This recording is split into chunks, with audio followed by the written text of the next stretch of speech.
Un bureau paysager ressemble à un poulailler avec son caquettement bruyant.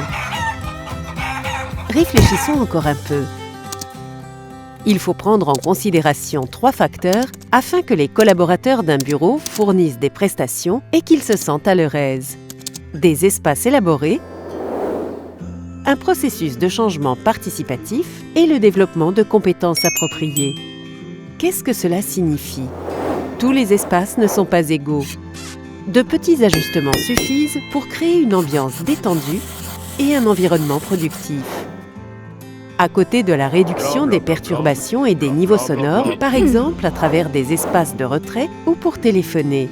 Il s'agit en général d'un aménagement qui est le résultat d'une valorisation. Son succès réside dans la présence de plusieurs espaces pour des activités différentes et dans leur aménagement correct.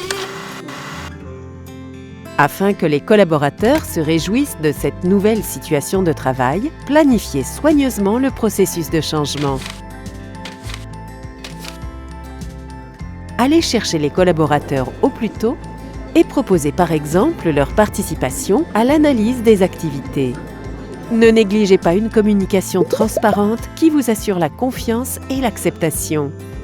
Pour cette raison, il s'agit de bien utiliser les nouveaux espaces de bureau. Dans ce but, les collaborateurs et les dirigeants ont besoin des compétences nécessaires, par exemple, pour savoir quels sont les espaces à utiliser et le mode d'exploitation de ces espaces. D'ailleurs, les bureaux favorables à la santé bénéficient à l'entreprise. Les collaborateurs sont dévoués, les pertes provoquées par les maladies diminuent et la productivité augmente. Grâce à cette conception étudiée du bureau, vous et vos collaborateurs ne ressemblerez plus à des poulets dans un poulailler. Commencez aujourd'hui à organiser votre travail de demain. Vous trouverez d'autres informations en ligne dans notre manuel.